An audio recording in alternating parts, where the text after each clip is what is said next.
जय हिंद दोस्तों, जय हिंद बच्चों। ज्योग्राफी 365 में आपका स्वागत है।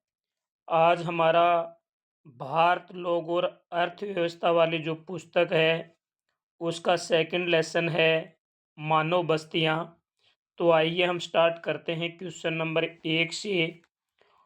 भारत में नगरों का अभ्युदय ऐतिहासिक काल है। भारत में नगरों का अभ्युदय ऐतिहासिक काल है। तो इसमें कौन सा आएगा? तो इसमें आएगा प्राग्ञ ऐतिहासिक काल। क्या आएगा? प्राग्ञ ऐतिहासिक काल इसके अंदर आएगा। क्वेश्चन नंबर 2 है, मानव बस्ती का अर्थ है किसी भी प्रकार और के घरों का संकुलन है। यानी मानव बस्ती का अर्थ होता है किसी भी प्रकार और आकार के घरों का संकुलन। तो यहाँ आकार आएगा। क्वेश्चन नंबर 3 है, मेघालय, उत्तराखंड, हिमाचल प्रदेश और जो केरल राज्य है, यहाँ पर किस प्रकार की बस्तियाँ पाई जाती हैं? मेघालय, उत्तराखंड, हिमाचल प्रदेश व केरल में बस्तियों का कौन सा प्रकार पाया जाता है? तो ये सारा का सारा पहाड़ी क्षेत्र है, इसलिए यहाँ पर प्रक्षेपित बस्तियाँ पाई जाती हैं। यहाँ पर आएगा प्रक्षेपित बस्तियाँ। क्वेश्चन नंबर 4 है, वो है कि अम्बाला, जालंधर, महू, बबीना ये कौन से नगरों के उदाहरण हैं? तो ये सारे गेरिसन नगर के उदाहरण हैं। और गेरिसन नगर को हमें यानी छावनी नगर भी कह सकते हैं। अगला क्वेश्चन नंबर 5, सिंधु घाटी सभ्यता के युग में हड़प्पा और जैसे नगर अस्तित्व में आए। यानी सिंधु घाटी सभ्यता का जो युग था उसमें हड़प्पा जैसे और भी नगर क्या कोई अस्तित्व में आए थे? तो बिल्कुल यहाँ आएगा मोहनजोदड़ो। क्या आएगा? मोहनजोदड़ो। सिंधु घाटी सभ्यता के युग में भी हड़प्पा और मोहनजोदड़ो जैसे नगरे अस्तित्व में थे। क्वेश्चन नंबर 6 है, बस्तियों का प्रकार निर्मित क्षेत्र। बस्तियों का प्रकार निर्मित क्षेत्र के द्वारा निर्धारित होता है। तो ध्यान दें, बस्तियों का जो प्रकार है वो निर्मित क्षेत्र के एक तो विस्तार पर निर्धारित होता है, दूसरा अंतर्वास दूरी पर, अंतर्वास दूरी पर ये निर्धारित किया जाता है। अंतर्वास दूरी का मतलब है घरों के बीच की दूरी। तो बिल्कुल बस्तियों का प्रकार निर्मित क्षेत्र के विस्तार और अंतर्वास दूरी द्वारा निर्धारित किया जाता है। तो इसको आपको याद रखना है, विस्तार और अंतर्वास दूरी। क्वेश्चन नंबर 7 है, विभिन्न प्रकार आकार, विभिन्न प्रकार आकार एवं घरों का समूह एवं यानी विभिन्न प्रकार एवं आकार या आकार एवं प्रकार के घरों का समूह है वो क्या कहलाता है? तो उसे कहते हैं मानव बस्ती। यानी जो मानव बस्ती है वो विभिन्न आकार एवं प्रकार के घरों का एक समूह होती है। अगला क्वेश्चन नंबर 8, वाराणसी एक है। देखिए, चाहे वाराणसी हो, चाहे आपका वाराणसी, मथुरा, अमृतसर, अजमेर। वाराणसी है और मथुरा है, अमृतसर है और अजमेर है। ये हमारे धार्मिक व सांस्कृतिक नगर हैं। वो हमारे धार्मिक एवं सांस्कृतिक नगर हैं ये वाराणसी, मथुरा, अमृतसर, अजमेर। राजस्थान के अंदर अजमेर है, वो एक धार्मिक सांस्कृतिक केंद्र है, ये भी याद रखना है। तो ये सारे धार्मिक केंद्र हैं। क्वेश्चन नंबर 9, ग्रामीण बस्तियों के लोगों कार्यों में संलग्न रहते हैं। आप सबको पता है ग्रामीण बस्तियों में रहने वाले लोग हैं वो प्राथमिक कार्यों में संलग्न रहते हैं। क्वेश्चन नंबर 10, मध्यकाल में लगभग नगरों का विकास हुआ।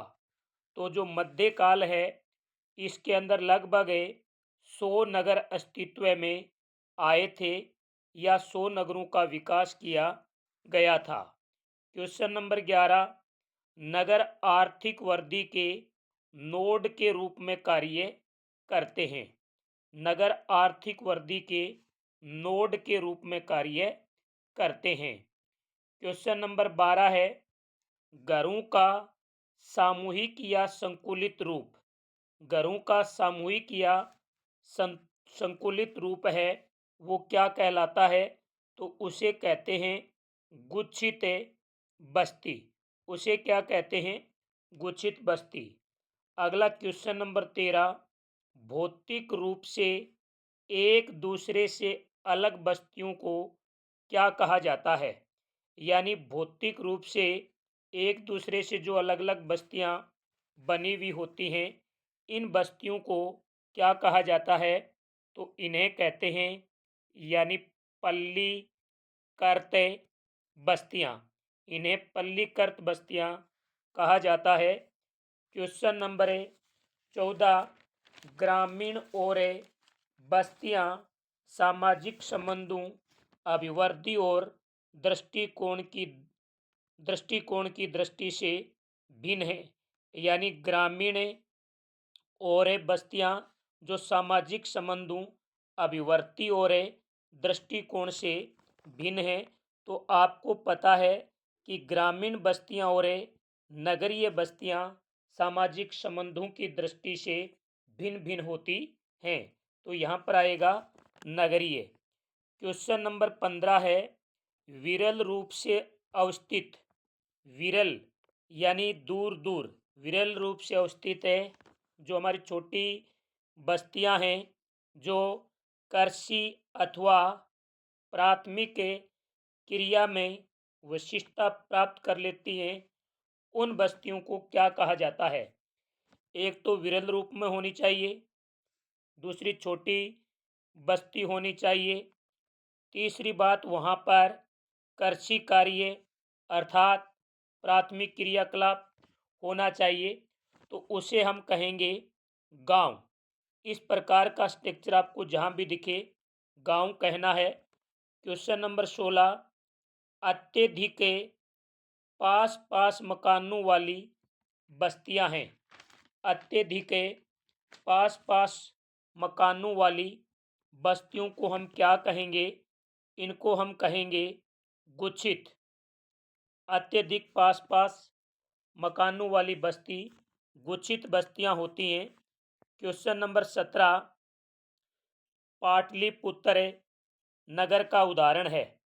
देखिए जो पाटलिपुत्र है यानी ये याद रखना कि जैसे पाटलिपुत्र है, प्रयाग, इलाहाबाद है, वाराणसी है और मदुरई है, ये आपके प्राचीन नगरों के उदाहरण हैं।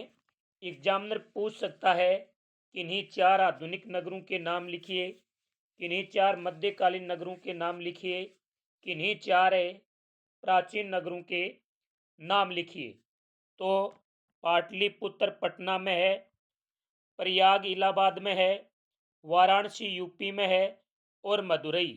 ये चार क्या हैं? प्रमुख है प्राचीन नगरें हैं। अगला है कोलकाता नगर का उदाहरण है। तो कोलकाता आधुनिक नगरों का एक उदाहरण माना जाता है। क्वेश्चन नंबर 19 है, बस्तियां व में भिन्न भिन्न होती हैं। बस्तियां भिन्न भिन्न होती हैं, तो याद रखना बस्तियां एक तो आकार में भिन्न भिन्न होती हैं, दूसरी बस्तियां प्रकार में भिन्न भिन्न होती हैं। तो आकार एवं प्रकार में बस्तियां भिन्न भिन्न होती हैं। अगला क्वेश्चन नंबर 20, किसी विशाल गांव का किसी विशाल गांव के जब टुकड़े हो जाए तो कारकों द्वारा अभिप्रेरित होता है। देखिए क्या कहा इसने कि किसी विशाल गांव का विखंडन हो जाने के प्राय किसी विशाल गांव का विखंडन हो जाने के प्राय यानी कारकों द्वारा अभिप्रेरित होता है। तो याद रखना किसी विशाल गांव का विखंडन है वो या तो सामाजिक कारकों के द्वारा होगा या फिर मानव जातीय कारकों द्वारा होगा। या फिर मानव जातीय, तो यहाँ पर सामाजिक आएगा और यहाँ पर मानव जनित आएगा। किसी बड़े गांव का जब विखंडन होता है तो वो तो वह या तो वहाँ पर सामाजिक जो कारक हैं वो उत्तरदायी होते हैं या मानव निर्मित कारक हैं वो उत्तरदायी होते हैं। अगला प्रश्न 21 नंबर है, 20वीं शताब्दी में नगरीय जनसंख्या गुना बढ़ी। यानी 20वीं शताब्दी के अंदर नगरों के अंदर जो जनसंख्या है वो 11 गुना बढ़ी है। अगला क्वेश्चन 22, ग्रामीण लोग गतिशील होते हैं। देखिए जो नगरीय लोग होते हैं, जो नगरों के अंदर लोग निवास करते हैं, वो अत्यधिक यानी अधिक गतिशील होते हैं, जबकि गांव में रहने वाले लोग हैं वो कम में गतिशील होते हैं। तो 22 में आएगा कम। 23वां प्रश्न है, गाजियाबाद, गुरुग्राम एवं फरीदाबाद ये कौन से नगर के अनुषंगी नगर हैं? तो गाजियाबाद, गुरुग्राम और ये फरीदाबाद है, ये आपके दिल्ली के अनुषंगी नगर हैं। बिल्कुल दिल्ली के एकदम सीमा बनाने लग गए हैं।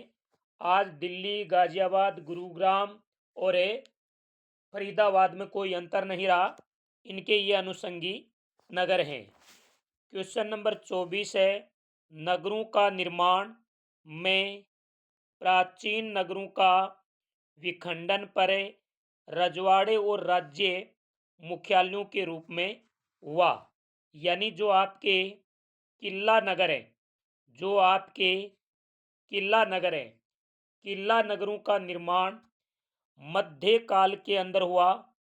यानी किला नगरों का निर्माण मध्यकाल में हुआ। और हुआ कैसे? प्राचीन नगरों के विखंडन पर रजवाड़े और राज्यों के मुख्यालयों के रूप में।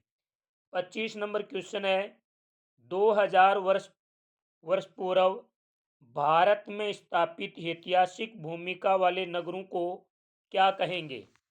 यानी भारत में ऐसे ऐतिहासिक नगर जिनका निर्माण 2000 वर्ष पूर्व हुआ उन्हें हमें प्राचीन नगर कहते हैं।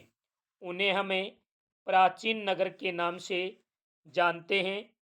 अगला प्रश्न है, पाटलिपुत्र जो पटना में है, एक प्राचीन नगर का उदाहरण है कि कहाँ का है ये? तो याद रखना पाटलिपुत्र पटना बिहार के प्राचीन नगर हैं।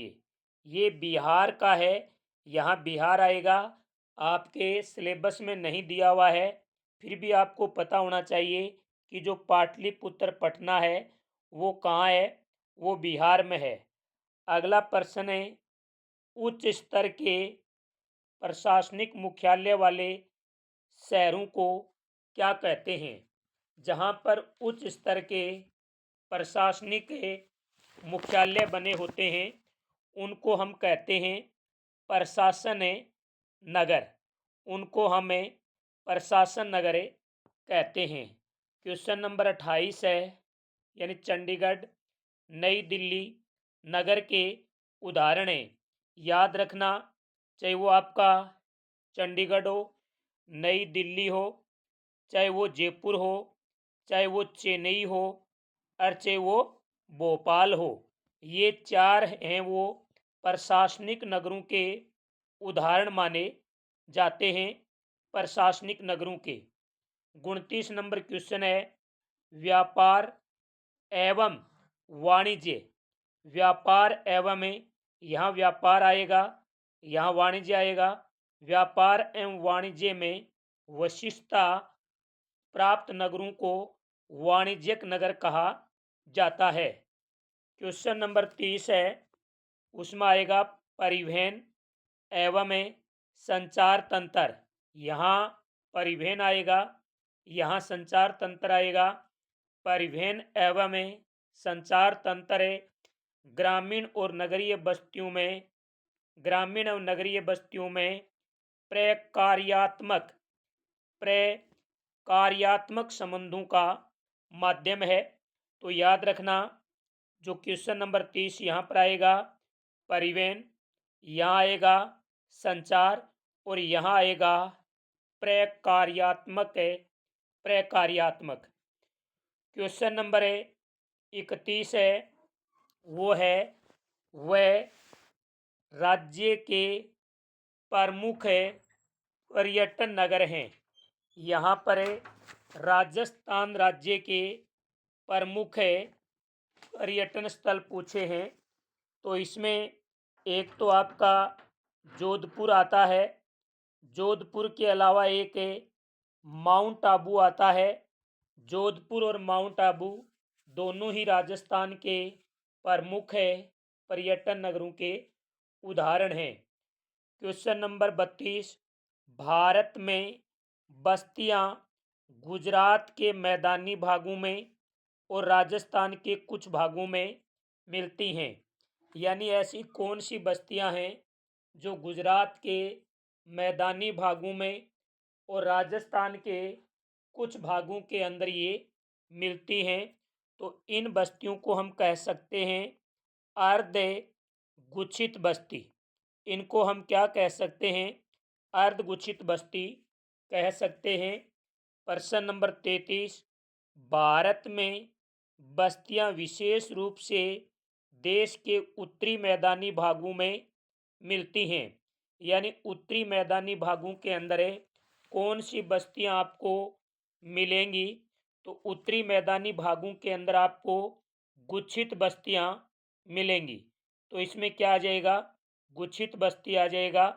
अगला है क्वेश्चन नंबर 34 है, वो है विभिन्न युगों में विकास के आधार पर, विभिन्न युगों में विकास के आधार पर नगरों को कितने भागों के अंदर बांटा है।